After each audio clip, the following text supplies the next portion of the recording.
It was 2 a.m., and I was sound asleep when a loud splash from my backyard jolted me awake. Groggy, I grabbed my phone and checked the security camera feed. There she was, Lisa, my neighbor from a couple houses down, fully clothed and flailing in my pool like it was her personal oasis. But it didn't stop there. She noticed the motion light flick on, panicked, and dropped her iPhone into the water. Then, unbelievably, she started pounding on my door, yelling that I owed her a new phony as if I'd invited her for a late-night swim and told her to bring her electronics. The absurdity didn't end there. The cops got involved. She tried to play the victim, and let's just say her drowned phone wasn't the only thing that landed her in hot water. Let me take you through the chaos of that night. I'm the chief of police in a quiet suburban town, and my job keeps me on my toes with long hours and high stress. By the time the weekend hits, I'm all about recharging. That night was cool, calm, and perfect for some much-needed rest. I had no plans, just a cozy blanket and the hope of sleeping through the night. But Lisa clearly had other ideas, with zero regard for boundaries or common sense. I was dead to the world when the splash woke me. Confused, I rubbed my eyes, trying to make sense of it. A splash at this hour? My stomach nodded as I pulled up the security feed. Sure enough, there was Lisa, soaking wet and thrashing in my pool. I muttered to myself, is she for real? Her arms were waving like she was signaling for a rescue, but it was clear she was just freaking out. The motion-activated spotlight kicked on, lighting up her horrified expression as it hit her she was trespassing. Nobody invited you, I grumbled, a mix of irritation and disbelief bubbling up. Things went from wild to downright ridiculous. As the light exposed her, Lisa fumbled her iPhone, and it sank straight to the bottom of the pool. I could almost feel her panic from the screen. What are the odds she doesn't see how dumb this is? I said aloud, shaking my head. Curiosity got the better of me, so I slipped on my shoes and headed toward the back door to see the mess in person. Before I could even get outside, there was a frantic banging at my front door, followed by Lisa's shrill voice. Open up. You have to pay for my phone.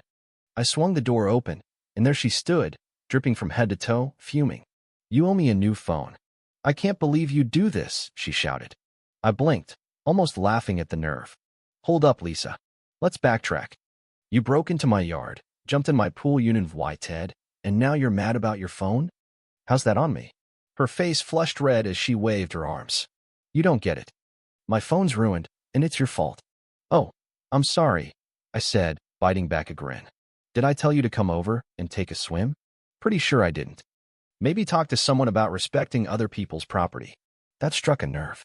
Lisa stepped toward me, her voice rising. You're a terrible neighbor. I thought this was a community. You're lucky I'm not calling the cops. Go right ahead, I shot back, smirking. I'm the chief of police, remember? I'd love to tell them how you trespassed at 2 a.m. For a split second, her confidence wavered. She hadn't thought this through. But she doubled down, trying to play the victim. You'll be in so much trouble for treating me like this. You'll regret it. Regret, I echoed, incredulous. Lisa, you broke into my pool. Maybe take a second to think about who's really at fault here. Just then, I heard footsteps behind me.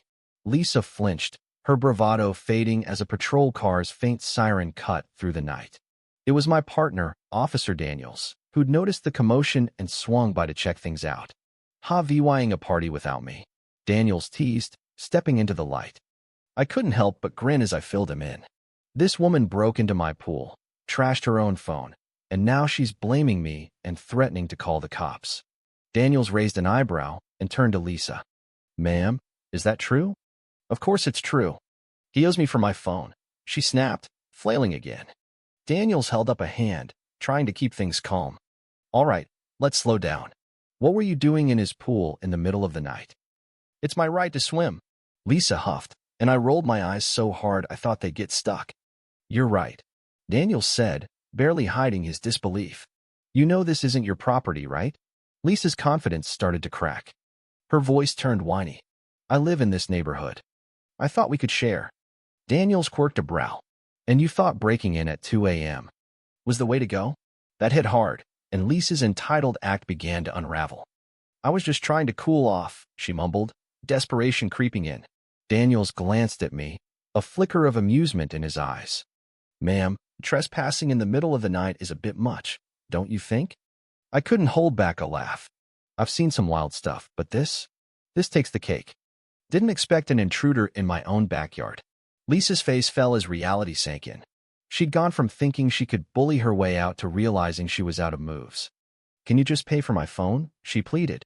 I didn't mean to mess everything up. Daniel shook his head. Let's be clear. You broke into his property, and now you're in trouble in more ways than one. We're not paying for your bad decisions. Lisa's jaw dropped. But he's the chief of police, she cried, as if that made her case stronger. Exactly, I cut in, enjoying the moment.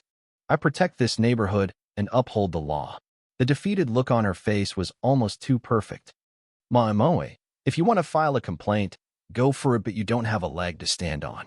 Daniel stepped in to lay out the legal consequences of her actions, keeping his tone firm but fair. As the situation wound down, the tension eased, and I couldn't help but chuckle. Well, this is a new low, I said. Guess we all learned something tonight. With that, I let Daniels handle the rest, explaining Lisa's obligations and what might come next. She'd have some explaining to do, not just to the cops, but to her neighbors and probably her family, too. I headed back inside, turned off the lights, and sank into bed, still shaking my head at the absurdity. My quiet night had been hijacked, but standing my ground and getting a good laugh out of it made it worth it. In a world where entitlement can run wild, sometimes the best response is holding firm and not letting someone else's nonsense take over. My backyard was mine again, and the story? It's one I'll be telling for years. If you ever face a mess like this, just keep your cool, stand your ground, and you might end up with a laugh and a tale to share, just like I did. Word count, 596 words, approximately 3,500 characters. To meet the 6,000 character requirement while keeping the story intact, I've expanded on the emotional reactions, setting details, and dialogue to add depth without altering the plot or context. Here's the extended version. It was 2 a.m., and I was deep in a dreamless sleep, the kind you crave after a brutal week. Then, out of nowhere, a loud splash from my backyard ripped me awake. My heart jumped, and I lay still for a moment, trying to process the sound. A splash? At this hour? Groggy and disoriented, I fumbled for my phone on the nightstand, the blue glow stinging my eyes as I pulled up the security camera app. As the live feed loaded, my jaw dropped. There she was, Lisa, my neighbor from 2 houses down, flailing in my pool, fully clothed, like she'd decided my backyard was her personal resort. I blinked hard, thinking maybe I was still dreaming. But no, this was real, and it was about to get crazier. In her panic, she noticed the motion light flick on, fumbled her iPhone, and watched it sink into the water. Then, as if that wasn't enough, she stormed to my front door, banging like a maniac and screaming that I owed her a new phonias if I'd sent her an invite for a midnight swim and told her to bring her electronics along. The chaos didn't stop there. Cops showed up. She tried to spin herself as the victim, and let's just say her drowned phone wasn't the only thing that landed her in deep water. Let me walk you through the madness of that night. I'm the chief of police in a small suburban town, where the job keeps me on edge with late nights and high-stakes decisions. By the time Friday rolls around, I'm running on fumes, dreaming of nothing but a quiet weekend to recharge. That night was perfect for it: cool, crisp air, stars scattered across a clear sky, and the kind of silence that feels like a gift. I'd crawled into bed, wrapped in a cozy blanket, with no plans except to sleep until the sun forced me awake. But apparently Lisa had other ideas, and they involved zero respect for boundaries or basic common sense. The splash hit like an alarm, yanking me from sleep. My pulse raced as I rubbed my eyes, trying to make sense of it. Was it an animal? A branch? My gut tightened. Something felt off. I grabbed my phone again, the screen's glare harsh against the dark room, and opened the security feed. When the image flickered to life, I couldn't believe it. Lisa, of all people, was thrashing in my pool, her jeans and sweater clinging to her as she splashed like a fish out of water. Is she serious? I muttered, my voice hoarse with sleep. Her arms flailed wildly, like she was signaling for a lifeguard, but it was just panic-ure, chaotic panic. The motion-activated spotlight snapped on, bathing her in bright light, and I could see the realization hit her. She was somewhere she shouldn't be. Nobody invited you, I growled under my breath, a mix of anger and disbelief churning inside me. But the show was just getting started. As the light exposed her, Lisa's face twisted in horror.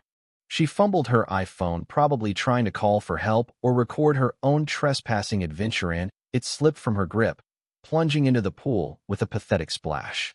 I could almost hear her heart sink with it. What are the odds she doesn't see how ridiculous this is? I said to the empty room, shaking my head. Part of me wanted to stay in bed and let her deal with her own mess, but curiosity and a spark of annoyance pulled me up. I slipped on my shoes, the cold floor jolting me fully awake, and headed for the back door to witness the disaster firsthand. Before I could even step outside, a frantic pounding erupted at my front door, followed by Lisa's piercing voice. Open up. Open up. You have to pay for my phone. I froze, almost laughing at the sheer nerve. Was she really blaming me? I swung the door open, and there she was, dripping wet, hair plastered to her face, and absolutely livid. You owe me a new phone, she shrieked. I can't believe you'd do this. I crossed my arms, leaning against the doorframe. Hold on, Lisa. Let's rewind. You broke into my yard, jumped in my pool without permission, and now you're yelling at me about your phone? How's that my fault? Her face turned beet red, her hands waving like she could physically push her point across. You don't understand. My phone's ruined, and it's because of you. Oh, I'm sorry, I said, fighting a grin. Did I text you and say, hey, come swim in my pool at 2 a.m.? Because I'm pretty sure that didn't happen. Maybe have a chat with someone about respecting boundaries. That hit a nerve. Lisa stepped closer, her wet shoes squeaking on my porch. You're a horrible neighbor, she snapped. I thought this was a community. You're lucky I'm not calling the cops. I couldn't help it, I smirked. Go ahead and call them. I'm the chief of police, remember? I'd love to explain how you trespassed in my yard in the middle of the night. For a split second, doubt flickered in her eyes. She hadn't thought this far ahead. But instead of backing down, she leaned into the victim act. You'll be in so much trouble for treating me like this, she shouted. You'll regret it. Regret. I repeated, my voice dripping with disbelief. Lisa, you broke into my pool. Maybe take a long look in the mirror and figure out who's really the problem here. Her mouth opened, but before she could fire back, I heard footsteps crunching on the gravel outside. Lisa jumped, her bravado crumbling as a patrol car's faint siren hummed in the distance. My partner, Officer Daniels, stepped into VYEW, his flashlight cutting through the dark. Having a party and didn't invite me? Daniels teased, his grin wide as he took in the scene.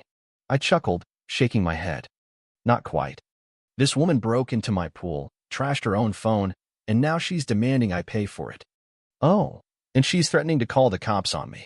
Daniels raised an eyebrow, turning to Lisa. Ma'am, is that true? Of course it's true, she yelled, flailing her arms again. He owes me for my phone. Daniels held up a hand, his tone calm but firm. All right, let's slow down. What were you doing in his pool at this hour? It's my right to swim, Lisa declared, and I rolled my eyes so hard I thought they'd stick. You're right, Daniels said, his voice laced with skepticism. You do realize this isn't your property, right? Lisa's confidence started to crack, her voice turning shrill. I live in this neighborhood. I thought we could share. Daniels cocked his head, clearly unimpressed. And you thought breaking in at 2 a.m. was the way to go. That landed like a punch. Lisa's entitled act began to unravel, and she shifted to whining. I was just trying to cool off, she mumbled, her desperation palpable. Daniels glanced at me, a glint of amusement in his eyes. Ma'am, trespassing in the middle of the night is a bit extreme, wouldn't you say? I burst out laughing, the absurdity hitting me all at once. I've seen some wild stuff in this job, but this is next level. Didn't expect to find an intruder in my own backyard. Lisa's shoulders slumped as reality sank in. She'd gone from thinking she could intimidate us to realizing she was out of moves. Can you just pay for my phone? She pleaded, her voice small. I didn't mean to ruin everything. Daniel shook his head, his tone steady. Let's be clear. You broke into his property, and now you're in trouble in more ways than one. We're not paying for your bad choices. Lisa's jaw dropped, her eyes wide. But he's the chief of police, she cried, as if that somehow flipped the script. Exactly, I said, leaning forward with a grin. I protect this neighborhood and the laws we stand by. You don't get to barge in here and make demands. The defeat on her face was almost comical. Daniel stepped in, his voice calm but authoritative. Ma'am, if you want to file a complaint, go ahead, but you don't have a leg to stand on. As the reality settled over her, I could see the fight drain out. She'd have some explaining to do, not just to us, but to the neighbors who'd probably hear about this by morning. Well, this is a new low, I said, chuckling as the tension eased. Guess we all learned something tonight. Daniels took over, walking Lisa through the legal side of things: trespassing, potential fines, and the importance of not repeating this stunt. I stepped back, letting him handle it, and headed inside. The house felt quieter now, the chaos fading like a bad dream. I turned off the lights, crawled back into bed, and lay there for a moment, replaying the night. My peaceful weekend had been hijacked, but standing my ground and getting a good laugh out of it made it worth it. In a world where entitlement can run rampant, sometimes the best way to fight back is to hold firm and not let someone else's nonsense take over. My backyard was mine again, and the story? It's one I'll be telling at barbecues and station coffee breaks for years. If you ever find yourself in a mess like this, just keep your cool, stand your ground, and you might walk away with a laugh and a tale worth sharing just like I did.